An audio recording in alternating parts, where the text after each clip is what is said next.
So we want to, before we open this to conversation with you, and we are about to do that, we want to just show you briefly, sort of demonstrate to you how thoughts do turn to things, or in a more expanded way of saying it, how the vibration that is the source within you, in your vortex, how does that accomplishment, how does that expansion, how does that knowledge, how does that fabulous vibrational creation, how does that become a vibrational reality in your experience, where you can devour it through all of your physical senses, where others can then observe the power of your creation? How do you demonstrate how the energy that creates worlds has flowed through you? How do you demonstrate what your tapestry is, what your ideas are, what you have carved out, what you have uniquely created? How do you turn those ideas to the manifested version? Here's how. The vibration exists, and the first, let's call it a manifestation, or even better, let's call it a realization of it, is a thought. That's what's happening here with Esther right now. We are offering a vibration, and she is realizing it. We're offering a vibration. We are consciousness, powerfully focused, and focused about you specifically here in this room. We're offering a vibration about that, and Esther is receiving the vibration because she is in vibrational sync with that which we are. So the thoughts are occurring to her. That's a manifestation. And the emotion that reflects that blending is present too. So that's the first step in the vibration turning to a thing, let's say. But then there is the impulses that occur to you. There is the rendezvous with this one and this one and this one. There is the idea. There is the then inspired action. There is the harmonic components. There is the harmonic convergence. There is all of that delicious life experience that happens between the idea. You said, I got a great idea. And we say, you received a great idea. You were in vibrational sync and you received a great idea. Hold yourself in that vibrational frequency and watch the further evolution of that great idea into manifestations of mastery, you see. Or be like most humans, somewhere between the idea and the manifestation of it, focus on the condition instead of the unconditioned, and in the absence of the fullness of that which you want, introduce resistance in it and keep it from happening. You see? You got that, didn't you?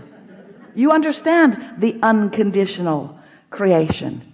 And now that you understand unconditioned, that means you understand that it's all about the way you feel.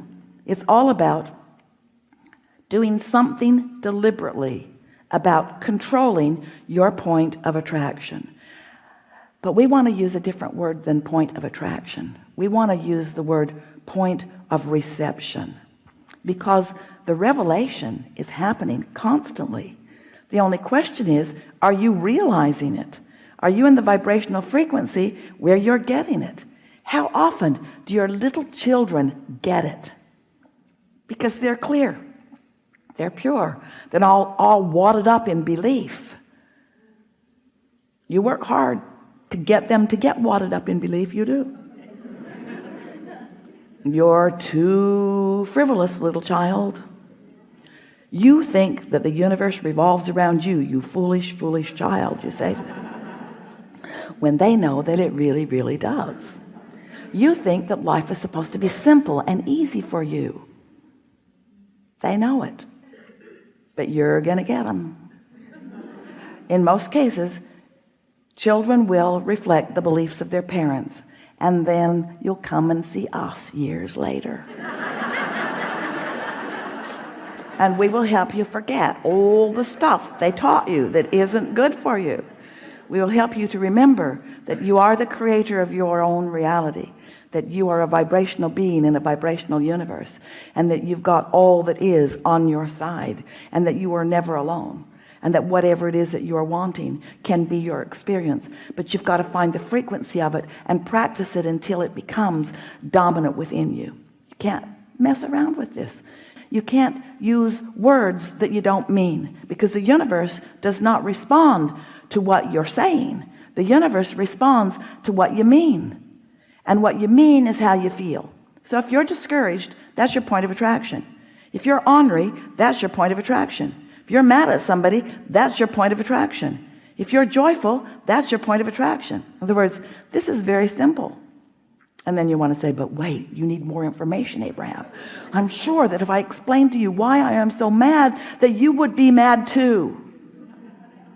And we want to say, doesn't that give you the evidence above all evidence to the existence of the source within you?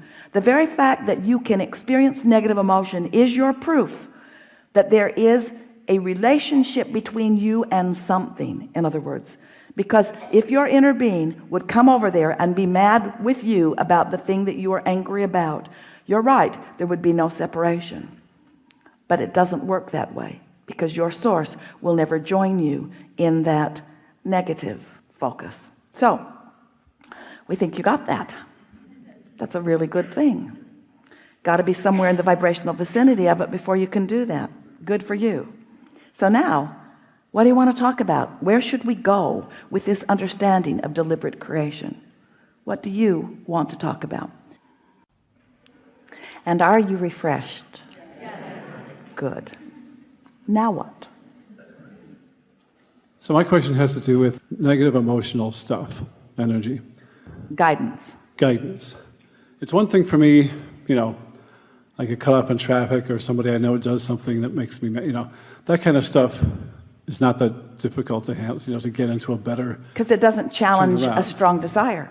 If someone called you on the telephone and said, hello, you don't know me, I'm just calling to tell you I'll never call you again. You'd say, all righty then. Yeah. But I have this experience where, and it's oftentimes in the morning, where it's like I wake up into this heavy, dark, negative, discouraging. You do. You wake up into the vibration that you left there. In other words, it's a sort of culmination of how you feel. And when you wake up and come back into it, it's always a shock, because you had a respite from it. So it's particularly annoying when you greet it again. Yeah, very annoying. I just have the hardest time sometimes with that, trying to start to shift that dial or whatever, because it's all this stuff from childhood. It's like, well, and it just seems so heavy and so real, so dense. Well, everything we've been talking about today is about how to soften that for yourself. We have some questions for you.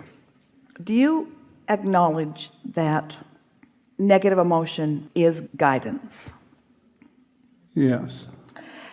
And the reason that it is because part of you doesn't feel that way and part of you does. And that discord is about that discord. Yes. So does it then follow that since it's such strong, dense, hard-feeling stuff, that there really is a strong difference of opinion between what you've been assuming and what really is? Yes. That does follow, doesn't it? Yeah. So if you could, in the early stages of recognizing that you're starting to go there, if you could say to yourself, my inner being isn't in agreement with me, I wonder what my inner being is thinking about this. Or if you could go to bed with the intention of, when you get up, starting on subjects that are easier. One time someone said to us, Abraham, it doesn't feel to me like I'm thinking my own thoughts. It feels like my thoughts are thinking me. And what he meant was, there's this momentum, as you just said, that it's hard to overcome it. But it isn't hard to overcome it. It's just a train can't be going 80 miles an hour that way and all of a sudden go 80 miles an hour that way. It would be bad for the contents of the train. So it's a matter of sort of slowing it down and then getting it going. And so it could be very helpful if, when you go to bed at night, you could try to ponder a little bit, activate within yourself the best thing that happened that day, or the best thing that's happened this week, or something that felt better. In other words, start the momentum.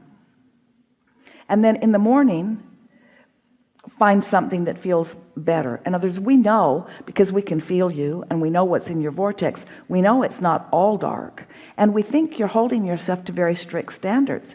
Esther does that too. When something is out of whack with her, she feels as bad as if she'd killed someone. In other words, you don't take negative emotion very well when you want to be in alignment. Yeah. So the first thing that we're encouraging you to do is stop beating up on yourself, and next, don't emphasize the parts that are troubling. Instead, emphasize the parts that are less troubling. And don't try to take such big leaps. Don't beat up on yourself that you're not waking up feeling exhilaration. Exhilaration is going to come once momentum has been allowed for a while. So when you first wake up, what do? Do you set an alarm? Yes. Do you wake up to an alarm? Most of the time. So the alarm is sort of interrupting. It's interrupting something that is more peaceful. Esther has been wearing a Fitbit because she's enjoying keeping track of how many steps she is taking. And her Fitbit tells her how many steps she is taking, and 10,000 is so easy to do. But it also registers her heart rate. And she noticed that when she would wake up to an alarm, her heart rate would go through the roof. It was like her alarm was scaring her awake. Her resting heart rate's around 60. And even after she's been on the treadmill for a while, it's 72 or 75. And if she really ramps it up, she can get it up deliberately. But to wake up to 102 heart rate means you've been startled into reality.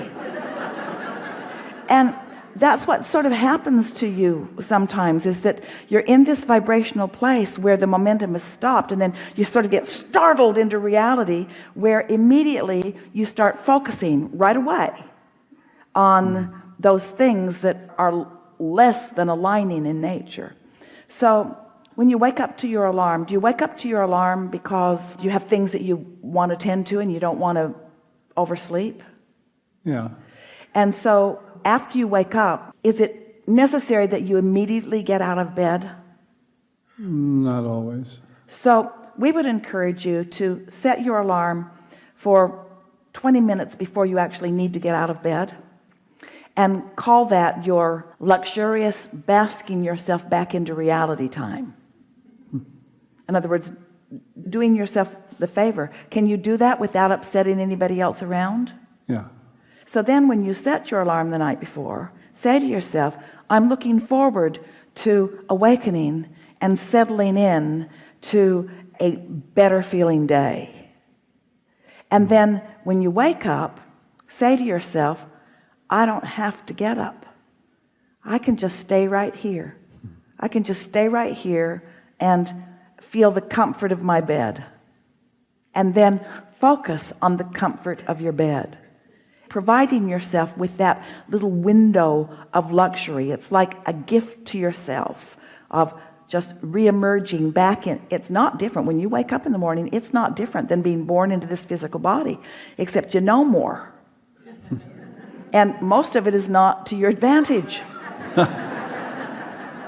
And so as you deliberately allow yourself to just bask a little bit, and you do this every morning for a while, you're going to discover that in that quiet time, other thoughts are going to occur to you. It will be like extending the slowed momentum for a longer period of time so that you get to set the tone of this day.